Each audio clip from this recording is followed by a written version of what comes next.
We are recording this for a second time. Sorry about that. That was my error. But we are talking Life happens. about interesting happenings at Chelsea. Uh, Offer apparently made for around 35 million for Raheem Sterling. On the other hand, Lukaku confirmed for an 8 million loan transfer with, I'm assuming, an obligation to buy to back to Inter Milan. This has to be the worst transfer that was ever made. Like I mentioned on the last one, like at least Manchester United got a few years out of Paul Pogba, a few goals even. Lukaku, top scorer for Chelsea in all competitions this season, but with only 15 goals, doesn't seem that great. And again, going back on a really cheap loan fee, he's also agreed to take a wage cut to go back to Inter Milan, which again just paints Chelsea in such bad light. What do Was you? he? Up beyond top scorer, I think he was top crybaby at Chelsea. And and maybe Tuchel cannot work with some personalities. Tuchel is a difficult manager, is what has been the trend across his club stints. So maybe it's just a bigger personality clash that also played a part in this. But I would really not blame the manager as much because a manager has got to work with what he gets. The player more or less has a choice of moving clubs, not moving, staying back, or whatever. I never understood why Lukaku would want to move to Chelsea just because it's a 100 million move. I I never thought mean, it would be a also good it idea. was apparently it is his dream club, right? He's already come and left there once before in a failed stint. This was supposed to be his grand redemption, which never It's really not your materialized. Yeah, it's not your favorite restaurant that you can go and come back time and again, right?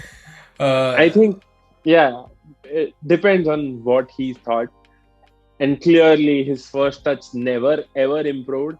So the Premier League is never going to let strikers have so much time. I mean, as the years have progressed, the Premier League's gotten more faster, and strikers have had to be on their toes and better at their jobs. But Lukaku, for all he could do, he cannot have a good first touch. I don't think he can ever have a good first touch. So maybe he's suited for the Italian league and not as much for the Premier League.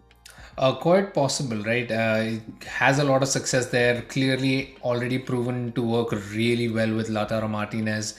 I just feel bad for Edin Dzeko because he's really been good for Inter Milan in the last season. Really came on a cheap as well.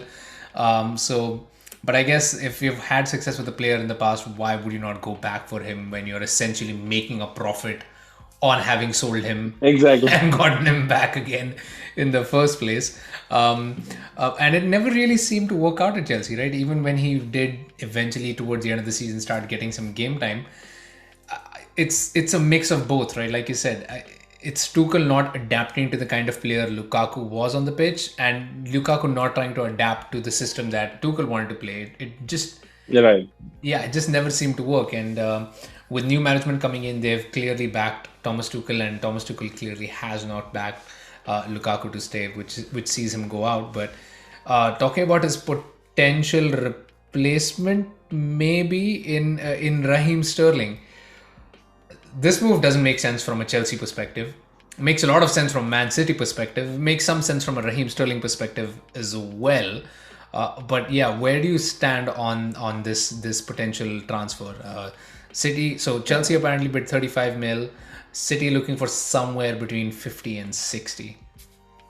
I think at this point in time, it makes sense for Sterling if he is going to be a guaranteed starter at Chelsea, which I think he will be if he does move, because he wants to.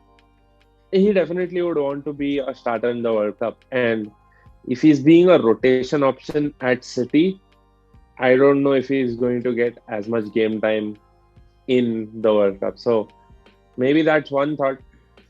For Man City, it's nice. It's good for them because they are they've gotten great value out of Sterling, and if they make anything beyond 30, 40 million, then I think it is a bonus for them.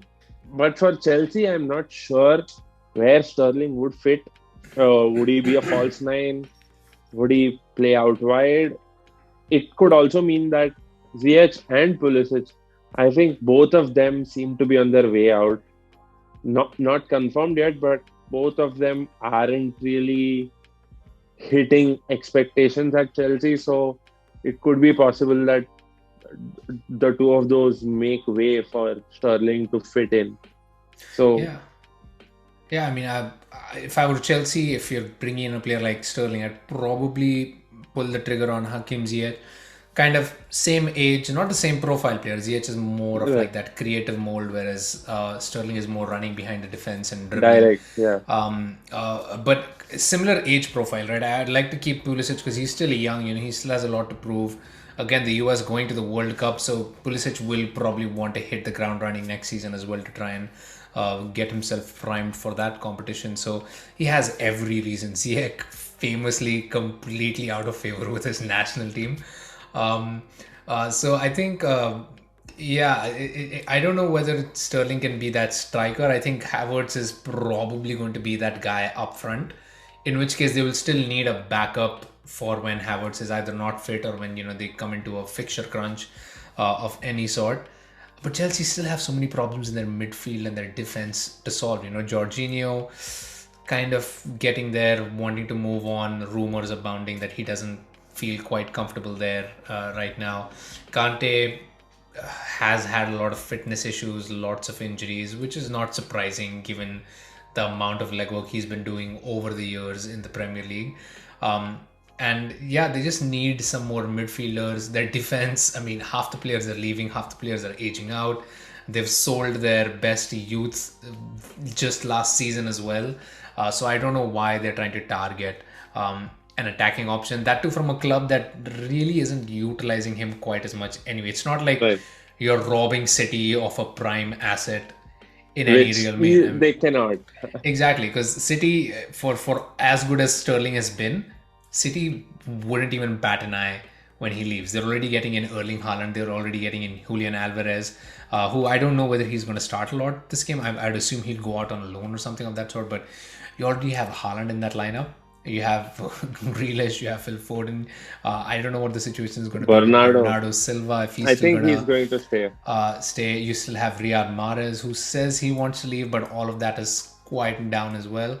And then you have people like Kevin De Bruyne in the back trying to just lob balls through as well. So this is an absolute win for City because assuming they sell Sterling and Jesus, they've already made up the transfer money that they spent on Haaland and possibly coming close to the amount of wages that they'll save as well on that move. So I get why City want to try and offload some players on their end. And also make some move for, I think they're trying to move for Cucurella from Yeah, Brighton as Brighton. well. So interesting moves. Also, I think being linked to Calvin Phillips, if I'm not mistaken. Talking about interesting moves, I just recalled. I think Man United are getting Anthony, the Ajax winger. So it makes up another Lukaku 2.0 situation where Ajax could probably go for Ziyech and help Chelsea out because Ziyech has had a great time with Ajax and I think he would be open to going back there and being a regular starter again.